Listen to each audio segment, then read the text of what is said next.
Support Wrestletalk! Insert friendly British voice. Hello and welcome to the Wrestletalk News. I'm Bootleg Adam Blompier, filling in for Ollie, Luke, Pete, Adam, Laurie, and or insert British white male, because I'm a real smartass. Now our top story.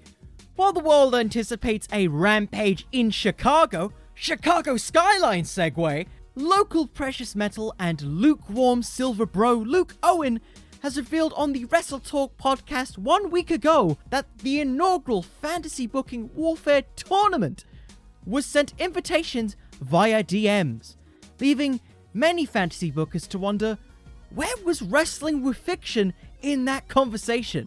Rumors have since come out regarding the incident, suggesting that Wrestling with Fiction has garnered backstage heat with the company due to Connor, the show's creator, fantasy booking Sully vs. Colt Cabana before Adam Blompier.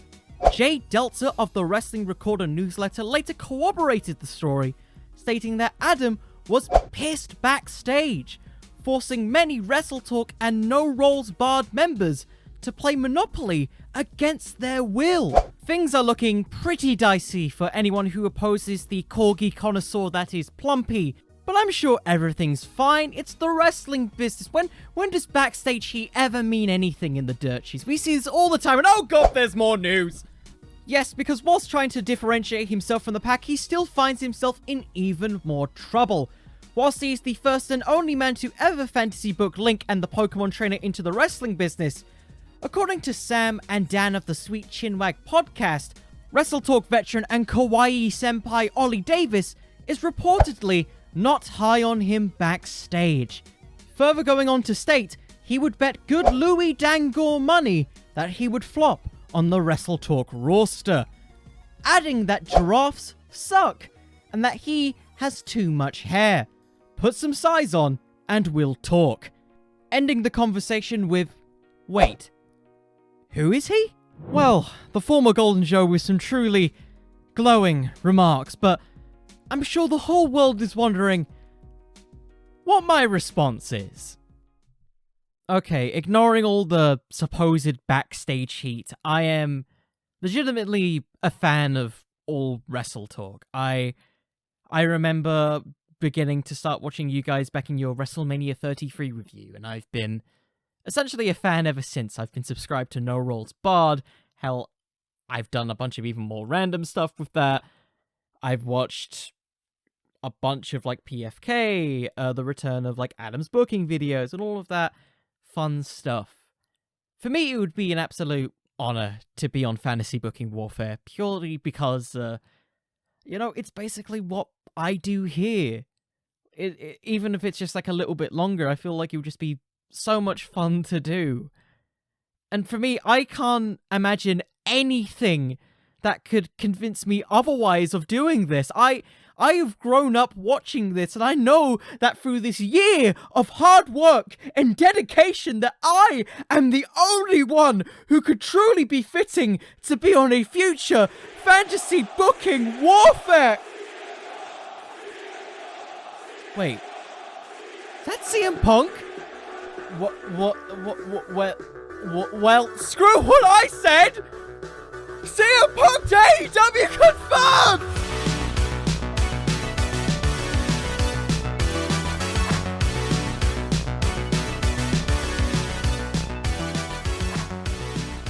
Ladies, gentlemen, my fictional friends! Welcome to this very anxious and nervous edition of the Wrestling with Fiction podcast. The podcast where I jam that jam and pitch to you wrestling storylines from the good to the bad to the damn right insane. My name is Connor, and in case you missed the title, hi there Wrestletalk, I'm booking Oli Davis this week. So some of you might be wondering, Connor, you don't book real people, you book wrestling characters sometimes, you book video game characters, you even book some anime characters now and then. Well, to put it simply, in case some people don't know, I'm the guy who booked Sully versus Colt Cabana, and that that did really well. And yeah, I wanted to do it on Oli Davis. So, quick little backstory here. I've been a fan of Oli Davis for several years. I remember watching him back when it was all the Wrestle Ramble, seeing some clips from Flickering Myth, shout out to Flickering Myth, and seeing what really made me a fan, his early WrestleMania 33 reviews with Luke Owen. So I've seen the growth of the Wrestletalk channel from some very early stages. I won't say the beginning, because let's face it, I probably haven't. So, Ollie, if you are watching this, hi, I'm a fan. I hope the beginning did not confuse you with that. But, with that said, I'm going to say this right now. There are timestamps in the description. Just simply go down. If you don't want to hear me chat and ramble a bit about how I want to book Oli Davis, you can just go right down there and skip to whatever point you want.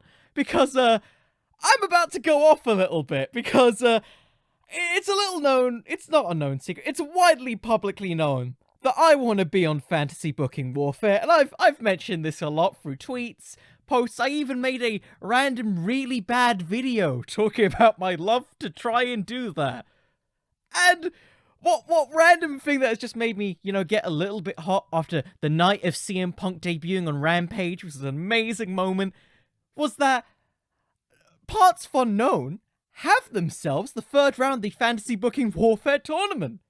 And they so happen to have the boy, the man, the myth, the legend, that is Sullivan Bo Brown, against Lloyd Break. Fantastic matchup, by the way. But there's one thing that they're booking, which is oddly suspicious to me as a man who had just recently booked a particular storyline. They booked the John Cena heel turn! And now, so some of you who may not be here, a week ago, I just booked the John Cena heel turn. I completely understand if this is a coincidence, but for me, I'm losing my mind over here. For me, it's like, oh my god, do they actually watch me? Did I get Senpai to notice me? Has this whole plan, before it's even started, actually happened? Has Senpai actually noticed me? And I realize, probably not. But, will it discourage me? No, because somehow, through some weird acts of fate, we end up booking the John Cena heel turn at roughly a similar time. So, if people want to go check out my thoughts on it, go check out the Parts Unknown version of it with Sully and Laurie. Great booking. Personally, my favorite was Laurie's. And then if you want, go back and check my one out, because, corporate shilling's a beautiful thing. And with that, I'm very excited to go into this. I've went on my cheeky little rant. Oli Davis is a very interesting person to talk about, to pitch into wrestling, because he's already kind of been in the wrestling business back with the NGW days, if you guys remember New Generation Wrestling. Hopefully I did not botch that. Hopefully. My memory's a bit blank there. His time also doing the Wrestletalk Showcase, in which he was parodying Triple H as the, ring announcer, to working on commentary. So there are already elements that you can do. But I'm not looking to just put him in that position. I'm wondering if you can book Oli Davis as a professional wrestler. Not only do that, have him in professional wrestling matches. Because we don't do it easy here at Wrestling with Fiction. We don't just make him a commentator. We don't just make them a manager. We try and go outside the box. So, without further ado, let's discuss how we could slot Oli Davis into the wrestling business and in the ring in about 4 minutes.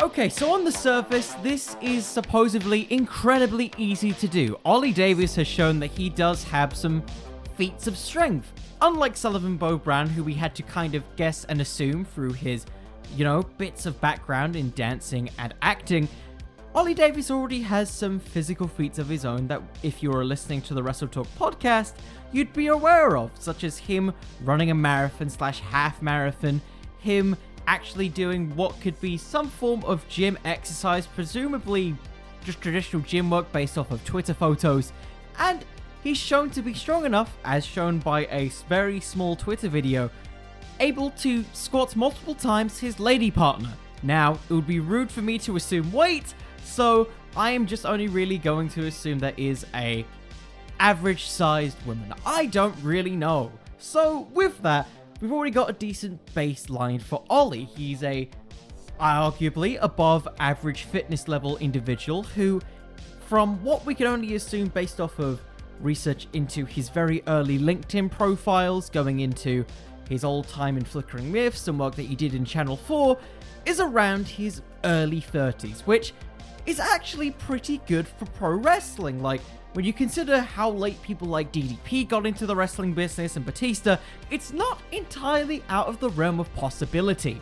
With that, we also have to put in the factors that he is actually got worldwide recognition with the Wrestletalk fan base. That is something that can easily get you into some sort of high profile position, because remember, if Bad Bunny can do it, anybody can do it. So with that in mind, that's all the basic physical attributes that are aware of Oli Davis. We're not going into kayfabe, which is a whole other thing. So if you're a fan of Wrestletalk, you've seen a series of skits with Oli Davis that have, you can arguably fit into the kayfabe universe of pro wrestling, which basically means we've got spooky bollocks to play with. So, if any of you remember the early Wrestletalk Cultaholic collaboration when they did a predictions off at SummerSlam, you would know that in Oli Davis's attempt to figure out who is Byron Saxton, he teleported into the internet and he couldn't remember it. Basically meaning that Oli Davis has essentially the power to pull an isekai, a kawaii moment if you will, going into the internet. That's kind of broken, and that's not even factoring in something a little bit more recent, because some of you might be thinking, oh, but that can't really be added in there. How does that apply to wrestling? Well, let's put in something that is technically a physical feat of strength in kayfabe. He survives a bomb! Okay? Oli Davis survives a bomb in his own flat that in the edit shows explosions of not only his house, but a dent in the earth. Keep in mind that a bomb that is likely the equivalent, a nuke, is essentially has the power of 10 tons to up to 50 megatons of TNT. And he only is off for about a couple weeks. Now, I know the real life reason, but if you put that into real life perspective here, that's stronger than Link. That's more endurance than the Pokemon trainer. That's arguably more endurance than goddamn Monkey D. Luffy, a man made of flipping rubber. So yeah, Oli Davis has a series of things that we can definitely talk about in terms of how he could work as a professional wrestler, and we've definitely got more to cover that's gone beyond the 4 minutes, so we're gonna, move that also into a little segment that I like to call the Tagline, which, if you are new to this podcast and you don't know what the heckings the Tagline is, well, one, it's a clever piece of alliteration to tie into the world of wrestling, and it's basically my summary of what I plan to do with the wrestler, or in this case, wrestling content creator of the week. And we're also going to be touching on some, particular special moves that we could do with Mr. Oli Davis for this week. So, with that, consider it a 30-word summary, including some extra details and explanations, kind of like what you would see on a Netflix browse or a Crunchyroll browse, because I won't let this down, WWE has a Crunchyroll thing, and I don't know why. I don't know why it exists. I don't know why it even happens, but it's supposedly still happening. So with that out the way, without further ado, I think it's time that I ask myself and you, my fictional friends, to cue the music, future me!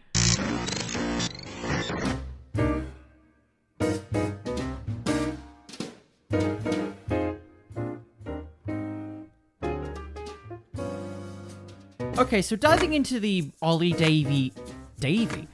Davis character more, his primary goal if you're putting him into an insert wrestling business, is arguably still the same as what he's said about the Wrestletalk channel itself.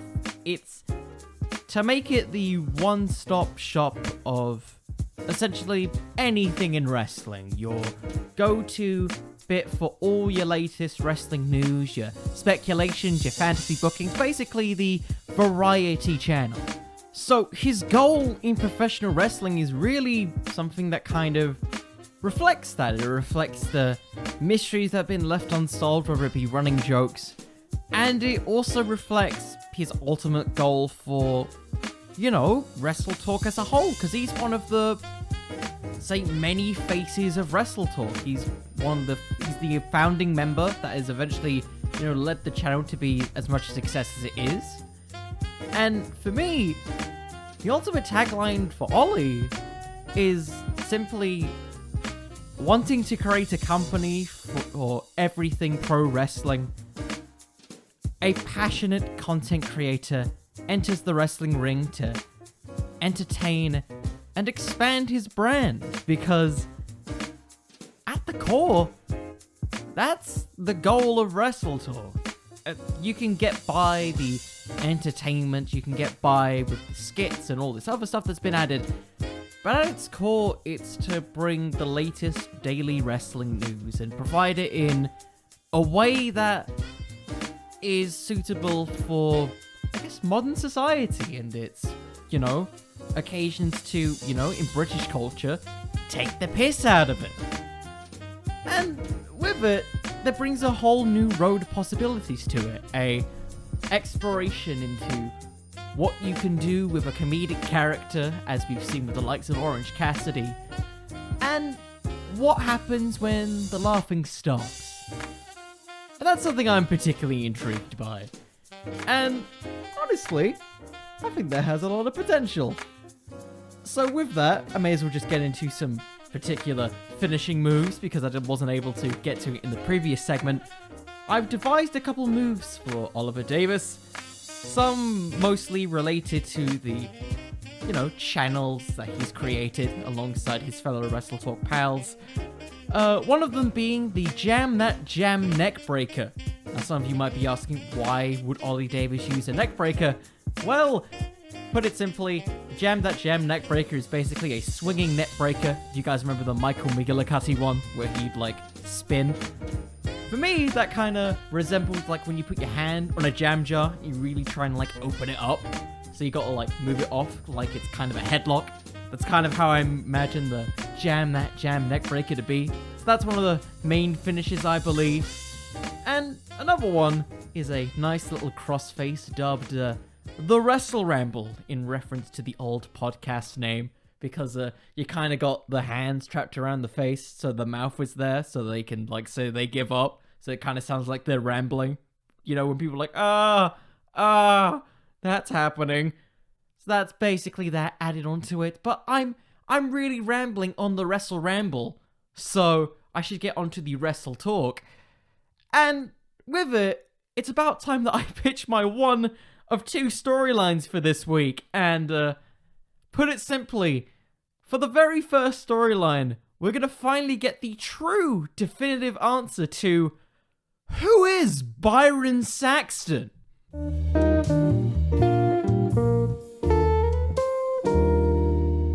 Now some of you might be wondering, what do I mean by who really is Byron Saxton? So for those of you who are new to the Wrestletalk channel, or maybe you already know this story, you know that there was a running joke on the Wrestletalk channel before the build-up to the Cultaholic Wrestletalk collaboration SummerSlam predictions extravaganza, that there was a whole thing about who really is Byron Saxton. It revealed to be, in the YouTube algorithms, Adam Pacitti. There's one issue with that. It wasn't really Byron Saxton! It wasn't! So, we're finally gonna get the real answer to who is Byron Saxton in this story. And ironically, it happened several years later from that very small interaction. So our story begins several months later from the time of this recording, in the, I want to say, 2022 of Raw, where the pandemic has started to lighten up a bit in the times of hardship and discomfort, WWE has officially still has its, little bit of COVID issues here and there, but it's almost cleared up.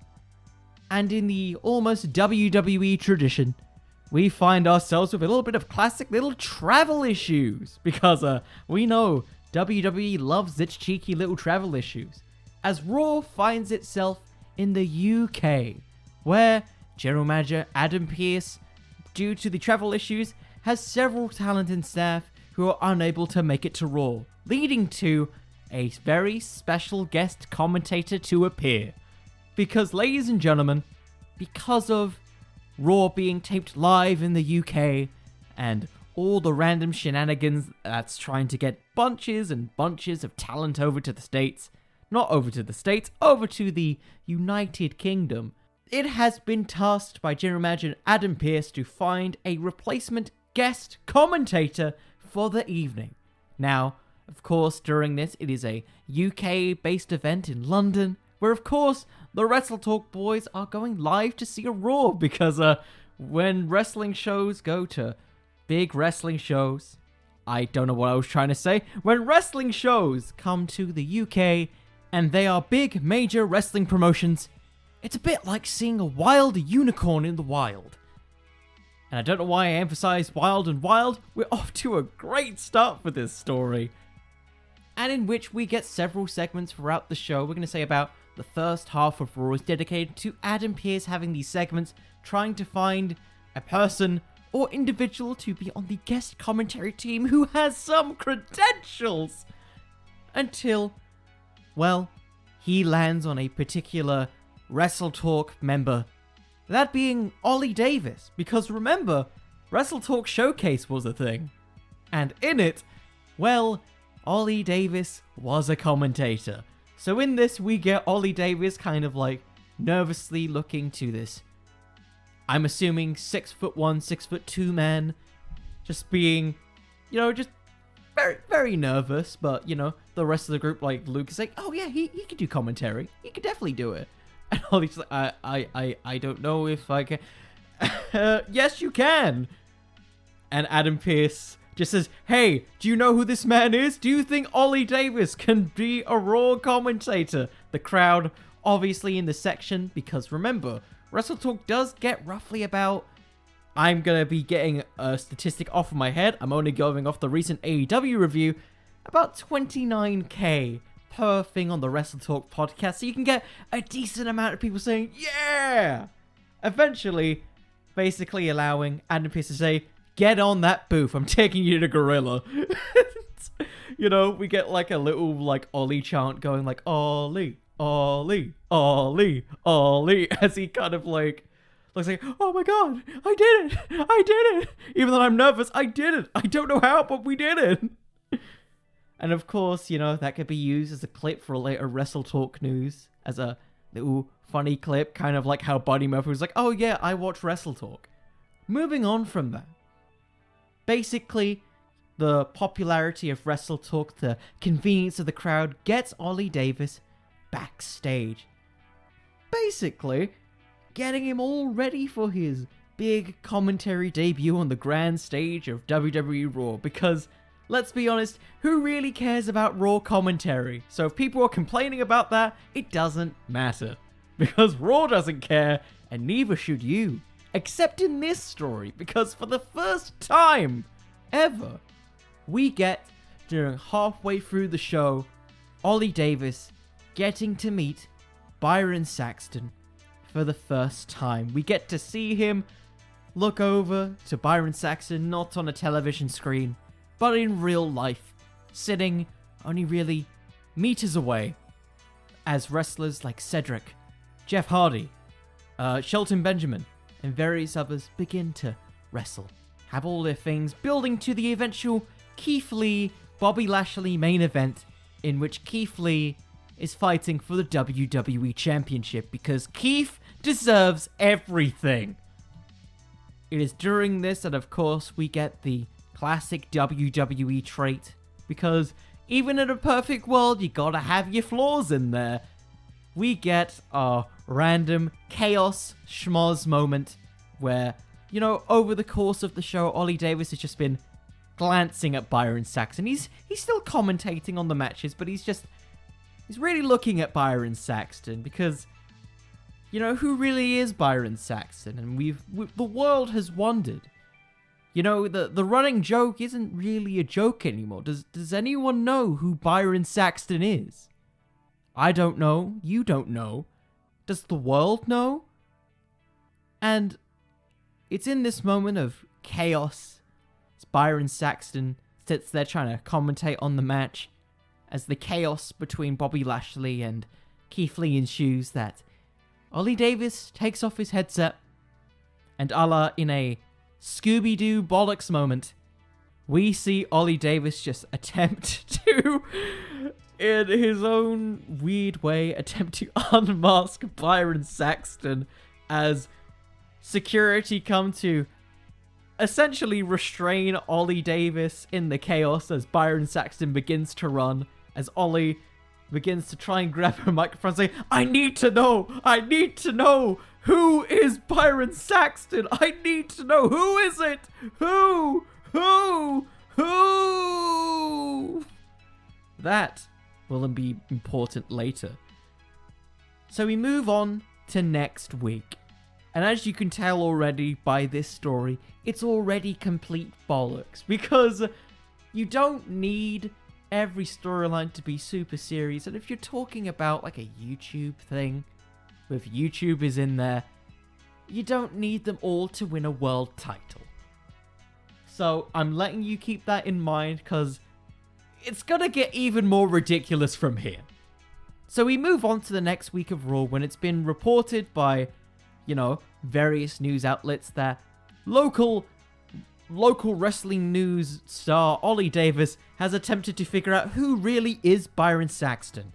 After several years, he has attempted to finally figure it out once and for all. What was once a old joke has once again resurfaced into real life, and we see live via satellite Oli attempt to explain his actions and how it's always been a mystery. He's been wondering for years why, underneath the subscribe crab, the jam that jam and more, that was all for the YouTube algorithm. Those are all fun and games. This thing with Byron Saxton, it's real life. Does anyone know where Byron Saxton came from? Does anybody know his background? Who really is Byron Saxton? Why is he a commentator? What is he doing on my show that I grew up watching as a child? And he begins to, ramble on about that, as it's revealed later in the show that Byron Saxton has filed a restraining order against Oli Davis after the attempted assault on the commentary desk. Because remember, Byron Saxton is a supposed professional, being a former professional wrestler himself. And it's during this we see Byron Saxton sitting there commentating on a New Day match as, over the surprise to everyone, Oli Davis finds himself on another episode of Raw crowd jumping. His want to find Byron Saxton overflows him, and essentially he gets closer and closer to the thing, but still doesn't quite get it because security shenanigans, and it's in the middle of a New Day versus, oh my god, I forgot the name of the tag teams. War Raiders, Viking Raiders. Where they're in the middle of their little exchange trying to get over particular moves as Xavier Woods looks on as Oli Davis kind of, looking kind of a little bit, in the classic cartoon moment where they're trying to think of something? Why do they look so familiar? More on that later as Oli Davis is dragged by security out of the building. It's during this that we start to see, more random stuff happening. As Oli Davis is dragged out, still demanding that he wants to see Byron Saxton to figure out who he is. It's during this, where he's thrown out the building, that we see, Xavier Woods and Kofi Kingston just simply ask, hey, leave him out. He's fine. He's cool. As Xavier Woods actually, helps Oli up. and he explains that, well, that they helped a, formerly released superstar, Aiden English, get back on his feet through the magic of Quizzlemania. A thing that, for many people, in Xavier Woods' eyes, that is, if you help a brother, you're one of us. It's basically helping up Oli Davis and explaining that, they've always wondered who Byron Saxton really is. Like, he was meant to be the fourth member of New Day, but it never really happened for some reason. Like, it wasn't his fault, it wasn't our fault, it was just something in between, and it's always made us wonder, who really is Byron Saxton? And so, the New Day offers Oli Davis a particular thing. It is something through the magic of the WWE higher-ups, because remember, they're really good with creative. They write their own stuff. They convince the WWE Board of Directors to keep Oli Davis on as a temporary member of staff, basically as a understudy for Big E whilst he's on SmackDown for a bit. And this basically gives Oli Davis an opportunity to wrestle, essentially, as the New Day understudy, essentially. I guess you can call him the Oli O? The Oli O. That's it, the Oli O. We'll keep that up. Basically saying to meet Xavier Woods and Kofi Kingston outside the next big building for Monday Night Raw. And so that happens. Oli Davis meets them. And he explains how, I don't know how I'm going to be able to find out about Byron Saxton because of this whole restraining order, but... And then we get a flashback, mentally, in his own head, where Oli Davis remembers that, he once went into the internet once. But he can't quite remember how he got in. Or how he got out. Or how that even happened. Stuff happened. And, New Day asks, hey, how did that happen? Is there a way that you could still do that? Oli Davis just simply says, no, I don't remember. So much has happened in the past couple of years. And the New Day, the New Day being the New Day, basically want to help. Because I don't know if you people remember, but back in the old days of 2015, the New Day made a time machine. So, in the coming weeks, whilst Oli Davis is forced to wrestle on things like Main Event, 205 Live, trying to get over the Wrestletalk stuff, he is also building a time machine with the New Day to go back in time to figure out how he ended up through a random scavenger hunt, mind you, of riddles about who is Byron Saxton. To travel back in time to figure out how to use the internet to find out who really is Byron Saxton, so you may not even have to do anything about it. So in this, we have several weeks of Oli Davis in a bunch of random segments getting trained by the New Day with, comedic, sized jars of jam, making that the New Day gimmick, because they had pancakes before. You can give them big giant jam jars saying jam, that's a merchandise seller, right? So that is stuff. You get some bits of Oli Davis doing sit-ups with, a weighted jam jar. I'm thinking, a classic, a marathon sprint with, a bottle of jam on his back. All of that, all prepping for matches against, some of Tozawa's ninjas. We get over the jam neck breaker. We get over the wrestle ramble crossface. And we build to eventually them going through the time machine. And they do. They go through, from week to week, a series of skits as Byron Saxton criticizes them on commentary to say, this is absolutely ridiculous. I love the New Day, but this Oli Davis guy, does he not know what he's doing? Honestly, why is this on television? Us on Monday Night Raw, we put on some good quality product. And it's during this that we get to the final segment. It's been a few weeks at this point, where we are finally back into the point where we get some behind-the-scenes footage. Where you have, the New Day and Oli Davis finding themselves in the part right before Oli Davis finds himself in the internet. And we get there. And we find it that, Oli Davis, Oli Davis doesn't know. And quite frankly, he never saw it. In fact, it's almost like a glitch that happens when they finally see it. It kind of happens out of nowhere. It was the once-in-a-lifetime anomaly that they were unable to really explain, unable to really fulfill. And, well, through a lack of circumstances, Oli Davis is unable to find out who really is Byron Saxton by going back in time. And through this and through all these series of wrestling matches, we ponder on who really is Byron Saxton. After traveling back in time, after having a bunch of series of squash matches to get over a series of moves, we really wonder. Just like in the old New Day skits of them trying to figure out, like Kofi Kingston's 2009 was my best year. You know, maybe that was the best year of Wrestletalk in Oli's mind. Well, it's in that moment that Oli's eyes light up. Because he suddenly realizes something in them joking about the past. He knows who Byron Saxton is all along. Byron Saxton is a wrestler. Because who is Byron Saxton to Oli Davis? He's a man that represents a time where NXT and his fandom and love of professional wrestling was at its worst. A time where riveting storytelling was thrown to the back burner and it felt like he was about to give up on wrestling. And in this time where NXT is slowly reverting back and all this chaos is ensuring around the WWE and he's watching it all fall and fall and fall, Byron Saxton reminds him of the past. The past that is long gone. The past where he was never a wrestling fan.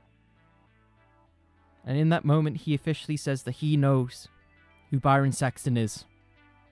And he understands that who he is isn't the reality anymore. So he returned to the present. Because time machine bollocks is really fun, but it wouldn't last forever. And we get Oli Davis, for the first time, enter a ring on Raw, grabbing a microphone, and apologizing to Byron Saxton. Saying, I'm sorry. And in this moment, Byron Saxton comes into the ring. Because remember, he can do that. Just because he's a commentator doesn't mean that he's bound to a chair. Comes in, they hug it out a bit through the, apologies and all that stuff. And, like a thief in the night, Byron Saxton just kicks Oli Davis in the dick. Because in this moment, we get a proper heel Byron Saxton after low-blowing Oli Davis, just saying that, I've always been a joke to these people. Corey Graves, Michael Cole, Oli Davis. Nobody around here respects me. Even when I tried to be the good guy, supporting people like the New Day, nobody respected me. I think I am the voice of a generation. I am the voice of your childhood. I am the new voice of the WWE. And in this, we get the build to a very special event in a Monday Night Raw going back to London. Oli Davis versus Byron Saxton in a London Riot street fight. In which the build of the match is, who is the real honorary member of the New Day? Is it Oli? Or is it Byron Saxton? So we get the classic, pro wrestling brawl. If you guys remember the early Fyter Fest in 2019 for AEW, where it was, oh my god, I don't remember, Jeff Bailey, I think it was Jeff Bailey versus Michael Nakazawa. It was this video game themed street fight. Imagine the type of similar match quality, but for this, where at the end it's the New Day trying to decide, who do they want to help out here? Do they want Oli? Do they want Byron? Do they want Oli? Do they want Byron? And of course, they're holding up a big jam jar, and they unlock the jam. And they just shove the jam in Byron's face, allowing Oli to do a real-life jam that jam, getting the 1, 2, 3. Oli Davis defeats Byron Saxton. He finds out who Byron Saxton is. And it's just a marker of a time that was long, long forgotten. And if that's not a theme for these stories, I don't know what is. As you can see, this is completely ridiculous. It makes no sense. That's the best way I can describe it. It makes no sense. But that's the joy of it. The joy of booking a random wrestling content creator, because they've been through weird bollocks. And you can book weird bollocks. And weird bollocks isn't bad. Think, the WLC match. It's stupid in concept, but was fun. If you go back and you watch some random hardcore matches with it that make no sense, they're fun. Crash Holly's whole hardcore title reign. It was utterly stupid, but it was fun. This is what I want from Oli Davis. I just want to take the random satire, the random ridiculousness, and turn it up to 11. If it's finding out who Byron Saxton really is, and he's going on a time machine quest with the New Day, I will make it a time machine quest with the New Day. With that is the first storyline. And, we'll get on to one that's a little bit more serious, because I know, this isn't everybody's cup of tea. That isn't really current. You're using something back in 2017. So you want me to go a little bit more current? I will. Because in this next pitch, I should tell you, specifically here, this person believes that he's better than you, and he knows it.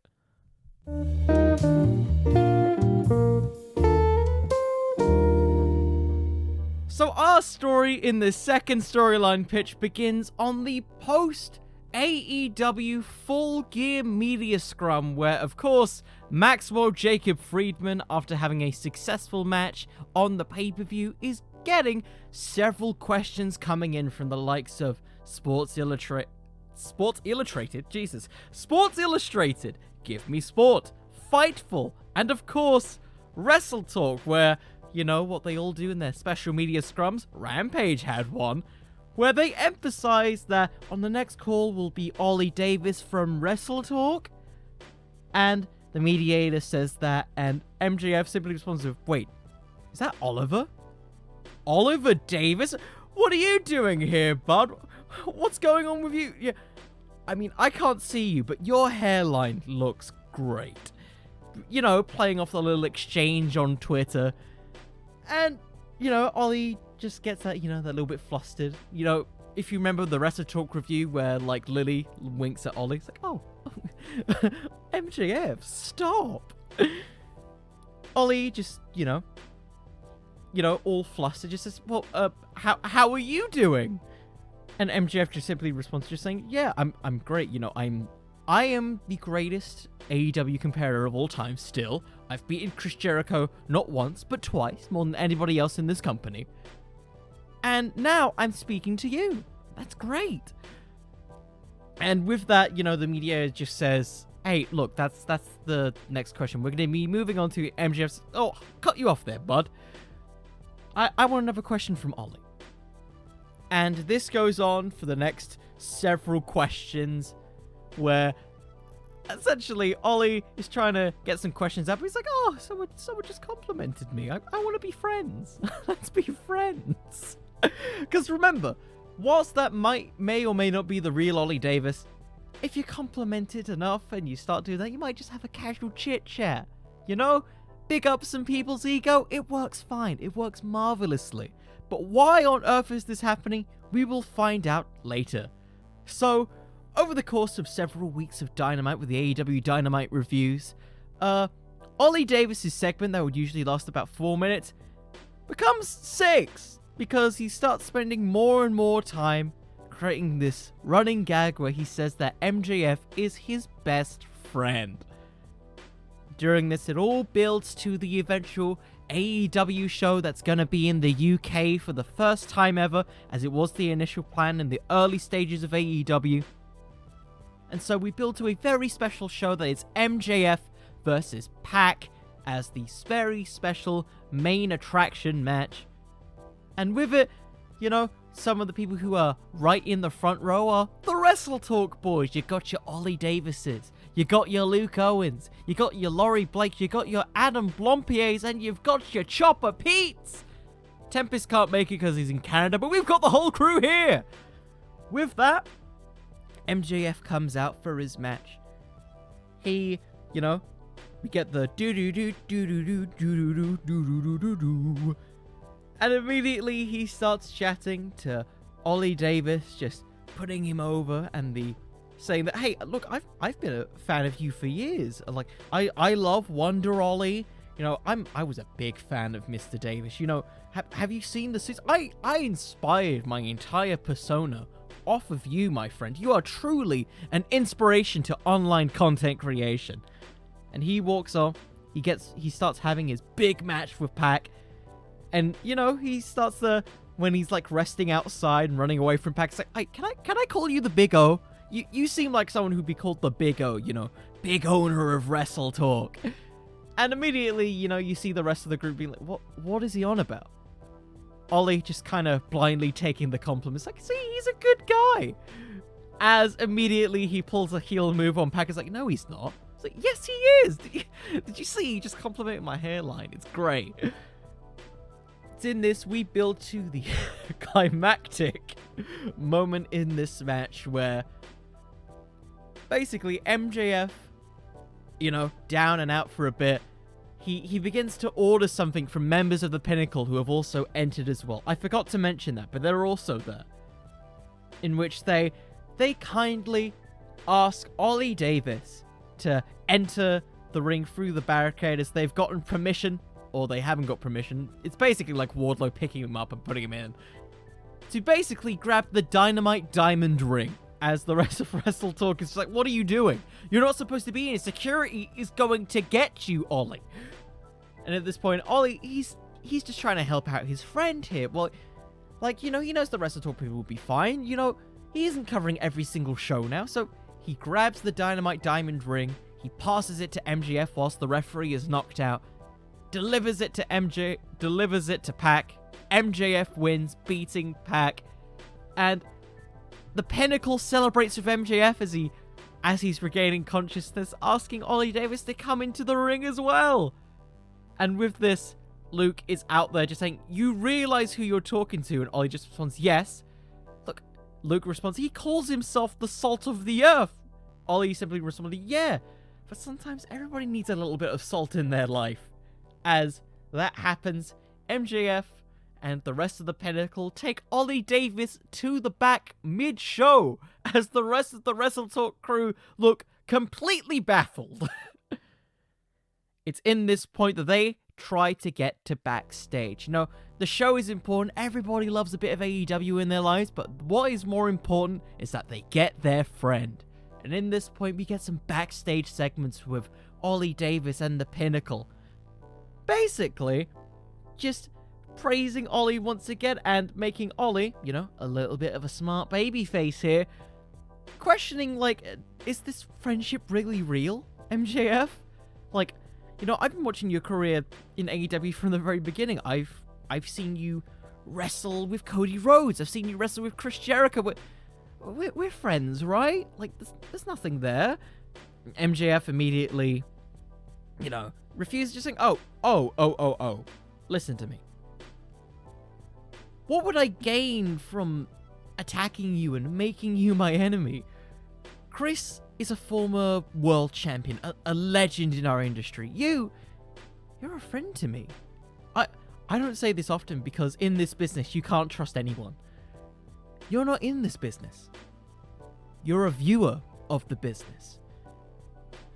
People view me as the bad guy, but when they get to know me, I'm just a common man. Just like you. With gifts, talents. In fact, more than talents. Friendships. And he offers his hand out to Oli. And this is going to sound really corny, so brace yourselves. Come with me to the next Dynamite. Basically, he wants to fly out Oli to the US. Think a la Andrade trying to guide the Lucha Bros to the next building via a limousine. That kind of treatment, but in real life here.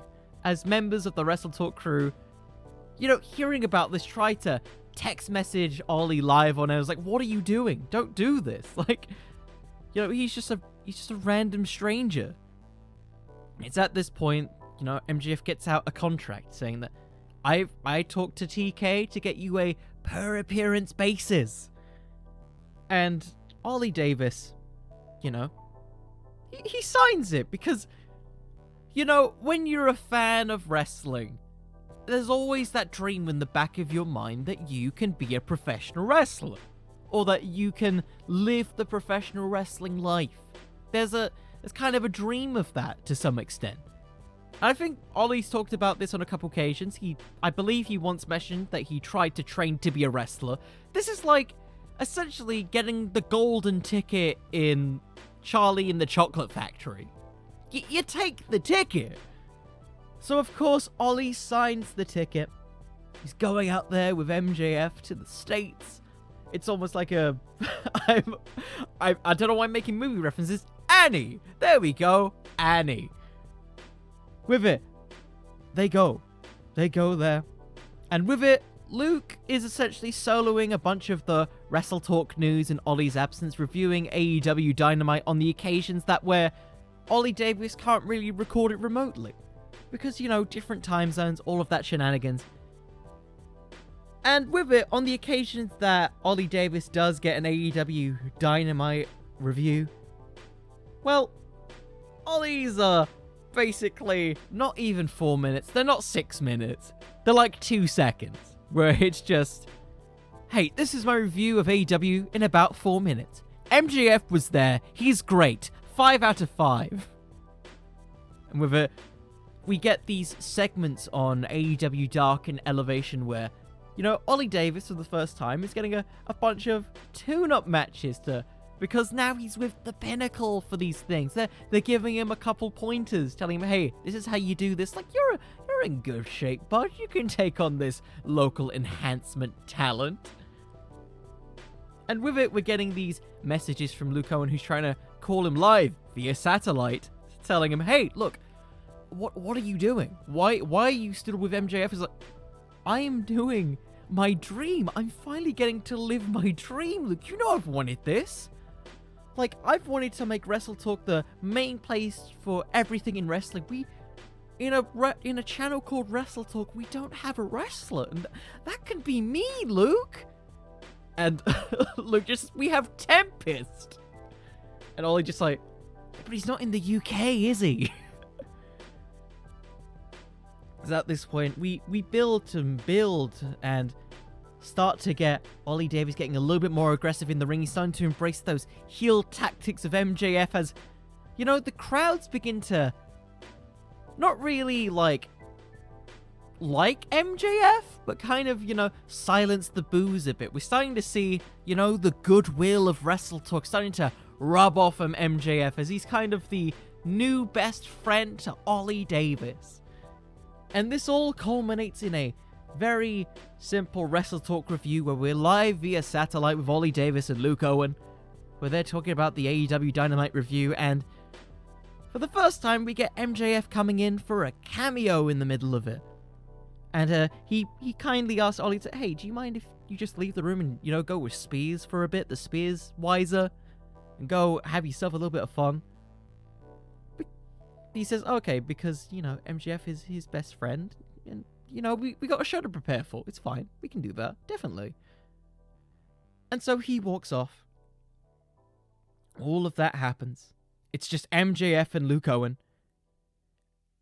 And what we do? We see the classic heel MJF properly come out.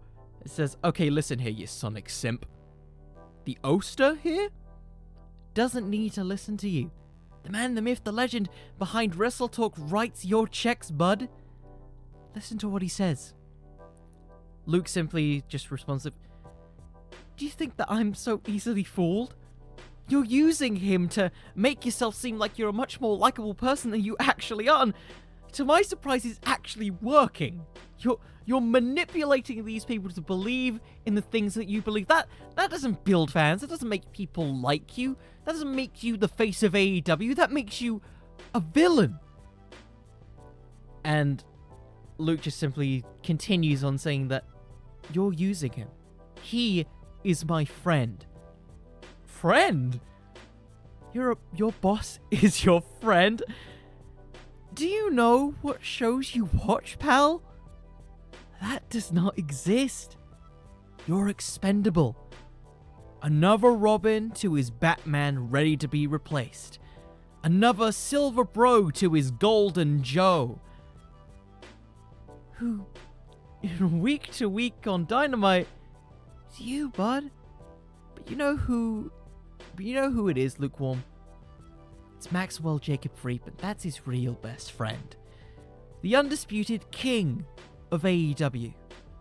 And Oli Davis's new best friend. Because I'm better than you. And you know it. So MJF cuts off the stream live on air in the middle of the review. It's covered on bits like Rampage as a very short clip. It's covered on AEW Dark. Of course, Oli doesn't see it because, MJF has kindly and politely banned him from using various other forms of social media whilst touring with the Pinnacle. Saying that, hey, look, I talked to your friends, your buddies, they're doing fine with the channel. See, they're still uploading videos. Ollie's like, can I see it? It's like, no, you can't. It's fine. It's fine. Do you not trust your friends? So it gets to a point where we finally get some of the Wrestletalk crew in there trying to essentially create an intervention for Oli live on Dynamite backstage. Ask him, look, do you see what he's doing? Do you see what he's trying to do? Oli just simply says, no. He's my friend. Have you not seen the past couple months of Dynamite? He's done everything to back me up. He's finally making those dreams of making Wrestletalk an all-around thing a dream come true. And he's finally making me feel like I am the face of this channel. After getting people in like Luke, getting people in like Adam, getting people in like Pete, I've started to lose myself in the shuffle. And I don't want to be that anymore. I don't want to be another cog in the machine. I want to be the machine. And of course, Stalker's, come on, you're just as valuable to everyone. This is a group effort. Oli says, well, not to me. He walks away. Dissension within the ranks of the group as we build to next week's Dynamite, where Oli Davis and MJF have a promo segment essentially saying that they never want to see Wrestletalk around here again. They should never be able to watch any AEW shows again. They are banned from the buildings. They are not going to ruin, in MJF's word, his best friend. And he basically starts saying that, hey, you wanna ruin this friendship? You wanna see how much good friends that we are? We will take on you and anybody who you dare to bring into this. Because we're better than you, and you know it. And, the crowds go silent. He says, look, I dare you. I dare you to do that. And as this happens, we hear a very similar voice on the Titantron. It's completely black. And with it, we see, it slowly fade in. We hear a voice that sounds very similar to Luke Owen. As for the first time ever, on AEW Dynamite, we get the return of Wrestletalk's own Mr. Wrestletalk, a person who is technically not employed by Wrestletalk himself, coming in. And of course, at this point, Oli looks confused, because remember, he had a very fond friendship with Mr. Wrestletalk back when he was Mr. Davis. Well, what, Mr. Wrestletalk? MJF says, don't listen to him. We are the best friends here. There is nobody in the world, in or outside the ring, who you would rather team with. And with it, Mr. Wrestletalk begins. It's like, I'm glad you asked, because with your little challenge, I made some particular demands to Mr. Tony Khan, that on the very next AEW show live in my hometown of the United Kingdom, we will have a very special Tornado tag team match. It'll be Oli Davis and MJF versus Mr. Wrestletalk, and a partner of my choosing. Now, I am a very honest man. I have watched Wrestletalk grow from its very beginnings to where it is now, and I want to save one of my closest friends. So to do that, I have found a partner to truly speak sense into him.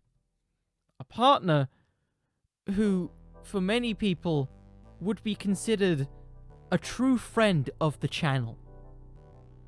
And with it, he starts to, list off some names, and Eddie Kingston maybe, maybe a Kenny Omega, various other people. But then he says, well, all of them are truly great choices.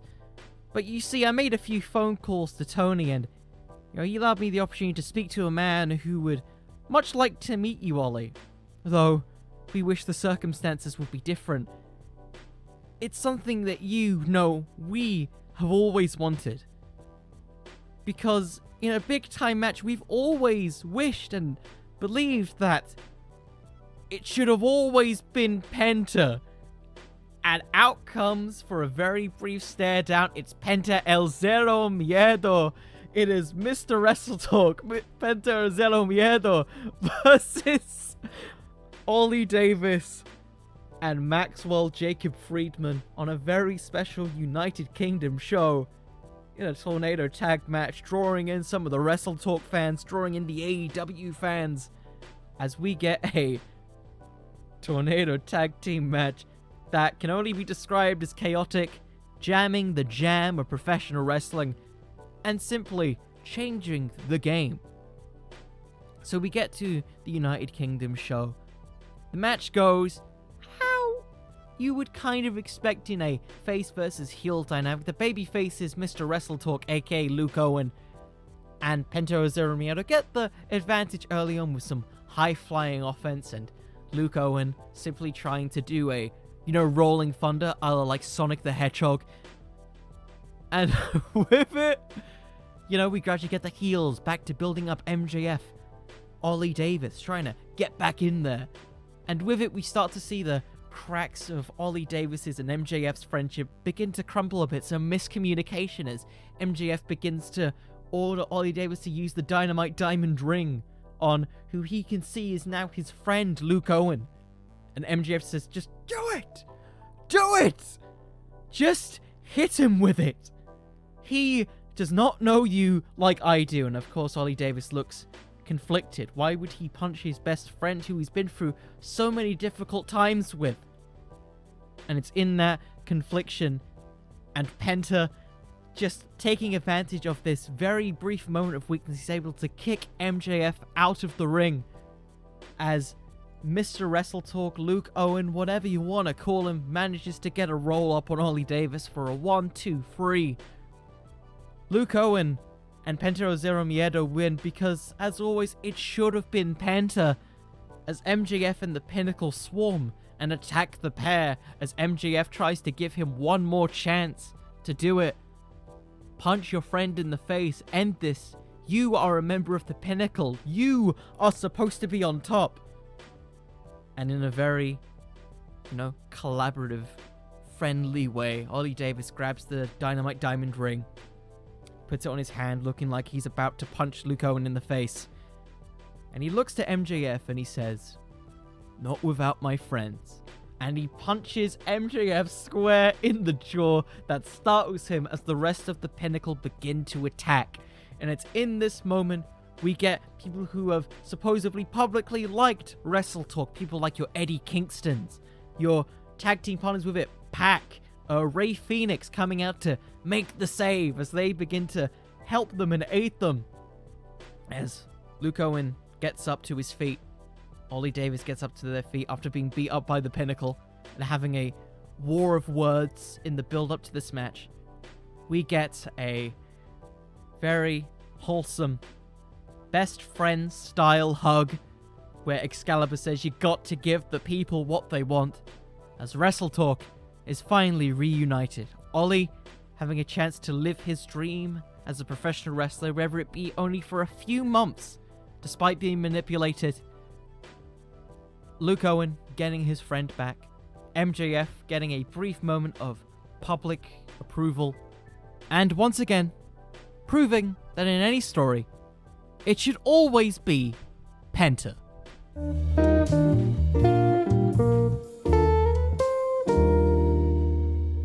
Well, that was an ending. Oh god, that was a questionable performance. That was a very questionable performance. I'm expecting mild boos from the crowd for what I have done. Oh, this was such a weird episode to make. Oh god. Oh, was that a strong performance? Was that good? That was bad. I'm expecting some. I don't know what to expect from this. I don't know. Anyways, with it, that is the end of this tale. That is how I would have booked Oli Davis in multiple scenarios, booking him in a scenario with Byron Saxton, booking him with best friend MJF, and I guess just trying to make some stuff fun. Because not everything needs to be for a title, not everything needs to be a, perfect love romantic or high stakes storyline. Sometimes you can just have something that's really stupid, and that's your fun story. Nothing needs to be super high stakes. If you can make a piece of toast the most engaging story in the world better than riding a dragon across the 7 seas, then absolutely make the story about the toast. And for me, these fantasy bookings were me trying to make the toast. For trying to make the toast fly across the sea. I don't know. It was something.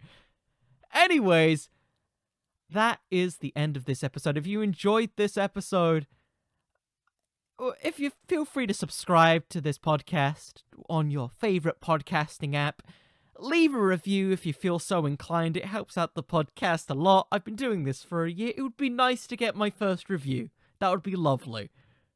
And Wrestletalk, if you watched this, hopefully this did not suck.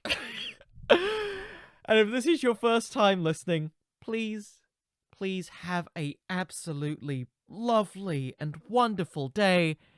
And if it's not your first time, it's your second, your third, your fourth, thank you for revisiting, thank you for liking, thank you for seeing whatever this was and experiencing what the flip this was.